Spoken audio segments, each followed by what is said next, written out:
Okay guys, isa na muli mapagpalang umaga, tanghali, gabi po sa inyo lahat. Sana po ang lahat ay nasa mabuting kalagayan at ligtas po sa anumang kapahamakan. Sana po kayo dakong ng mundo naroroon. Ako po muli ang inyong lingkod, Maestro 21 TV. Sa ating video ngayong araw na ito mga kalingap, tayo muli po ay magbibigay ng ating panibagong kuro-kuro, komento, opinion at reaction tungkol nga po dito sa mga maraming usap-usapan, maraming mga komento at mga reaction po ng ating mga netizen tungkol po nga dito sa naging live po ni TQ mga kalingap. Sa wakas, nag-live na muli ang TQ at siya po ay nagpakita na sa kanya pong live. Okay, so sinasabi po nila marami daw, nagpakita na po itong si TQ kasi marami na daw pong nag-aabang, marami na daw pong naghihintay na makita na muli, masilayan na muli kasi medyo matagal-tagal na rin po mga kalingap na hindi po natin nakikita ang pagmumukha po ni TQ sapagkat dahil sa mga pangyayari ang atin lamang pong naririnig na mga updates sa kanya ay yung mga negatibong updates, itong mga walang humpay na mga komento laban po kay TQ. Okay, so dito po sa naging live niya mga kalingap, marami nagsasabing siya daw po ay nagpakita na kasi marami daw pong naghihintay. Marami nga bang naghihintay? Okay, so may nakita po tayong post mga kalingap sa FB, sinasabi ay marami daw naghihintay. Sino-sino naman po yung mga naghihintay? So siyempre, marami rin naman po naman. Kaya kung sino po yung sumusuporta, kung sino po yung mga nariyan sa kanya pong subscribers, siyempre, sila rin po yung mga naghihintay po sa kanya. So, bukod po dyan, mga kalingap, maraming mga patutsada, maraming mga komento ang kanya pong palaban na sinagot sa kanya pong naging live, mga kalingap, Gaya po ng sinasabi po niya diyan na baliwala daw po, baliwala daw po sa kanya itong palipad. Okay? Hindi daw po mahalaga sa kanya ang mga palipad. Hindi nga ba? Hindi nga ba mga kalingap? Okay. So kasi may mga nag-ano diyan mga kalingap tungkol po sa palipad. So sa ngayon po ay parang may naano rin po ako narinig na sinasabi para magang sayang lamang po, sayang lamang po ang paglalive po ni TQ mga kalingap sapagkat hanggang ngayon po ay hindi pa makakapagpalipad itong mga gustong magpalipad po sa kanya. Itong mga taga-suporta na sinasabi ay magugulat na lamang po ang mga nandito sa kalingap dahil ipapakita daw po nila mga kalingap ang kanila pong pagsuporta sa pamamagitan po ng pagpapalipad. Pero sinasabi naman po ni TQ dito mga kalingap ay hindi mahalaga daw po ang palipad. Hindi nga ba? Well, hindi nga. Hindi nga mga kalingap. Okay? So, ito pang isa po mga kalingap na nabasa po natin sa Facebook bago tayo pumunta doon sa isang maikling video clip na nakinuha po natin sa kanya pong naging live. At dyan po tayo magbibigay ng ating kuro-kuro, komento, opinion at reaction. Pero bago po yan, ito nga post na ito mga kalingap. Sinasabi, Beyonce nagpakita na sa live at ayon sa kanya, kalingap daw. Ayon daw po kay Beyonce, kalingap daw po ang lumapit sa kanila. Natulungan daw sila. Okay? So, sa mga kasamahan po nating mga reactor, lalo na po itong dumidipa o dumidepensa, sa kanya po ay sinasabi na ito daw pong kalingap ang naghanap ng kanila pong matutulungan o itong kalingap ang naghanap sa pamilya. Kaya huwag daw pong makasumbat-sumbat ang kalingap sapagkat ang sinasabi, ang kalingap daw po ang humahanap ng mga tutulungan. Okay? So para sa akin din po ay may punto. Pero dito po sa kay TQ mga kalingap ay pinapakalandakan po niya na kalingap daw po ang lumapit. Pero sa atin pong nakasubaybay, po sa kanyang kwento, kaya alam po natin ang kanya pong scouter ang nakahanap po sa kanya O, di ba nga, itong scouter na ito ang siyang lumapit kay Kalingap Rab upang tulungan, ha? Tulungan ang pamilya sapagkat itong scouter po nila ay wala naman pong kakayanan noong panahon na yon, hindi po ba mga Kalingap? So, inilapit niya ito. So, sino po ang lumapit?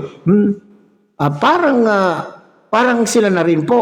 O ang scouter ang lumapit para i-endorse, para matulungan itong pamilyang ito. So, alam po natin yan ang katotohanan. So, mali po yung sinasabi ni TQ rito na ang Kalingap daw po ang lumapit po sa kanila. Okay?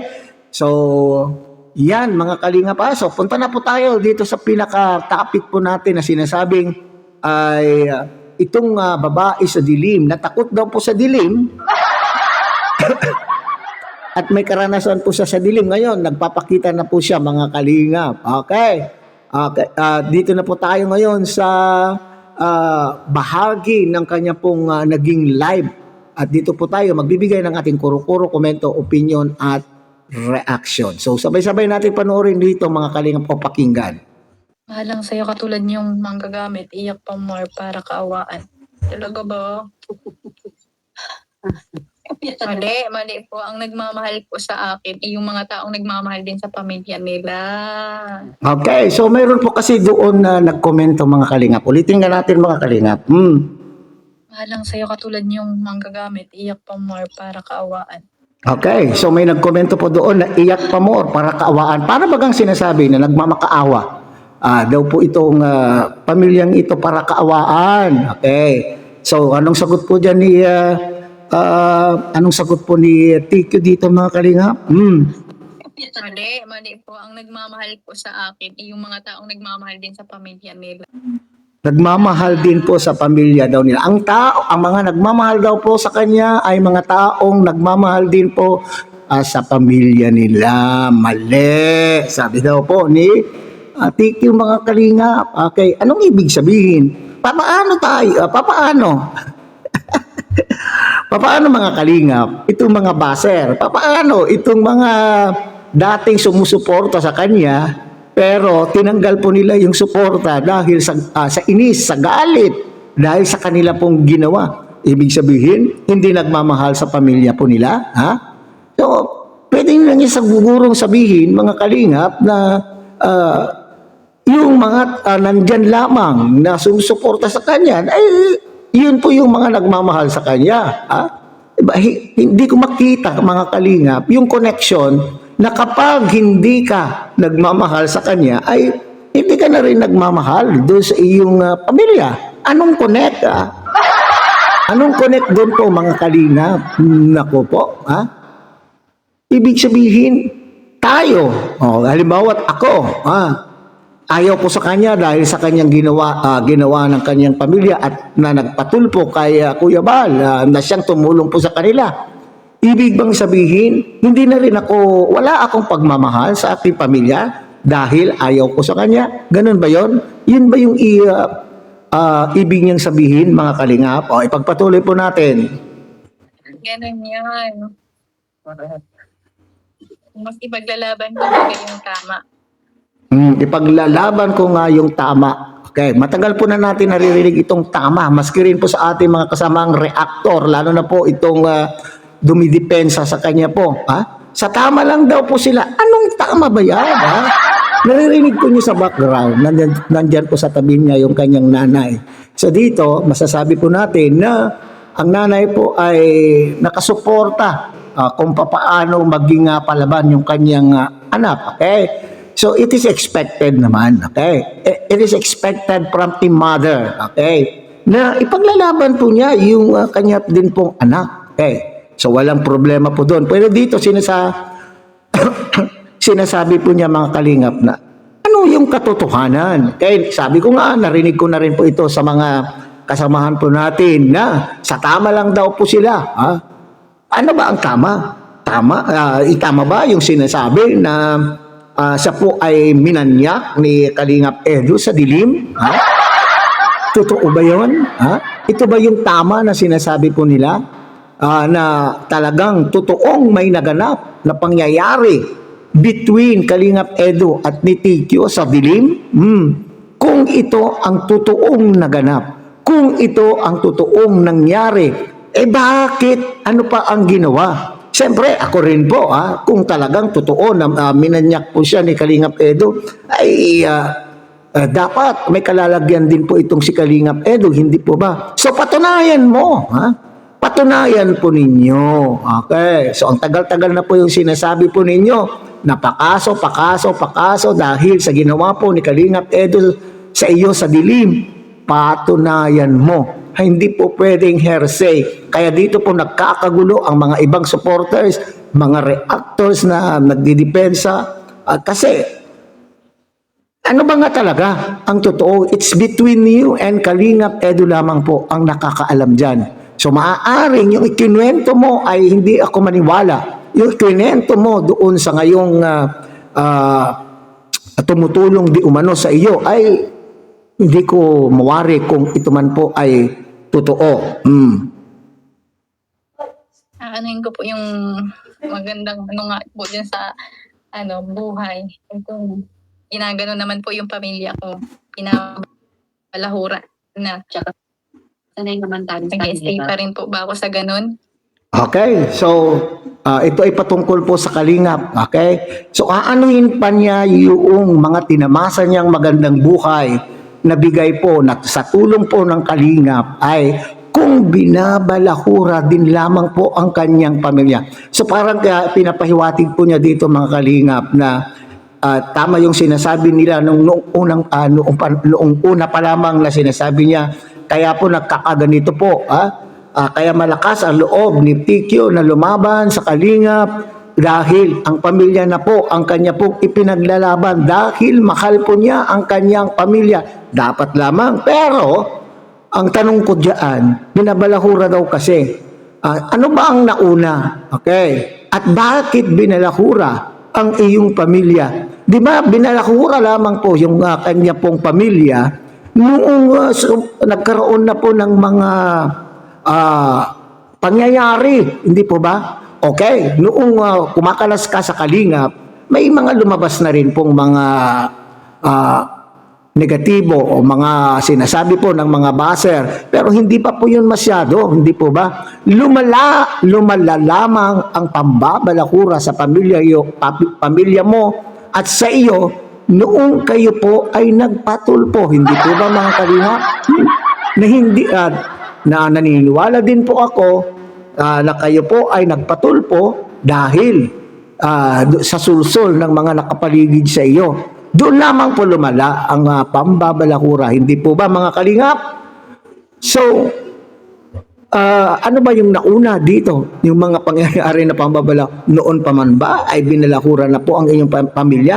Pero kung talagang binalahura ang iyong pamilya noong wala pang mga pangyayari, bakit tumagal pa kayo diyan sa Kalingap? Bakit noon pa man po sana na alam po ninyo, nararamdaman po ninyo na kayo po ay binabalahura, noon pa man ay dapat nagdesisyon na kayo na kumalas sa Kalingap. Family is love, yes. Family is love daw. Ang pinaka-importante sa lahat. Oo naman, family is love. Magulang mo pati po fiancé. Mas swerte po ako sa kanila kasi simula po nung nalaman nila yung yung nangyari. Yun, kahit Ano nga yung pangyayari na yan? Yun ang gusto malaman po ng mga tao para ma-vindicate ka rin, para masabihan din na tama pala na may pangyayari. Sa ngayon po, puro hearsay, puro sabi-sabi lamang po yung naririnig po natin siyempre may mapabawasan pa yung frequency na kung gano'n naman po yung sitwasyon po baga doon. Kaya mas maswerte pa din po ako sa magulang ko. Ano mo naman yung pera yun? Kung kapakanan ng anak mo yung nakasalalay, diba?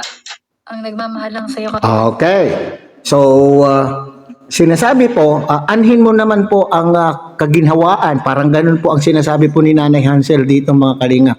So, sinasang-ayunan po niya yung pagiging palaban po ni ni Tito po dito, anhin mo naman po yung kasaganaan ng buhay kung nakasalalay naman po ang kapakanan ng iyo pong anak. Okay?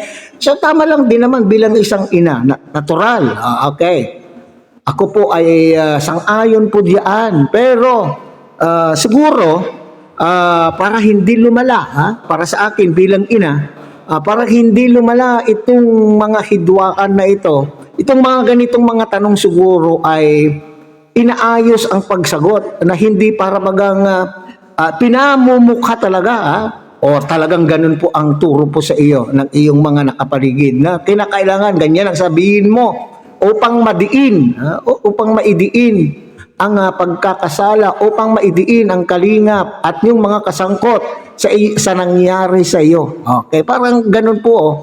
Okay, so guro, kung talagang sinasabi po nila na gusto po nila po yung kapayapaan, siguro itong mga ganitong issue, itong ganitong mga pambabas, itong ganitong mga katanungan sa kanya pong live, ay maaaring sagutin na lamang po ng maayos. Maaaring sabihin po niya, ay wag na natin yan dito pag-usapan mga kalabandera o kalabander, kasi ay kung yun ay kagustuhan po nila na mapaayos po sila, hindi po ba?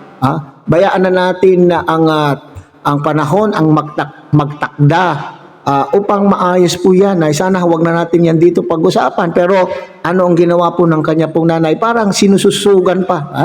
Parang ipinupus pa po yung kanyang mga sagutan.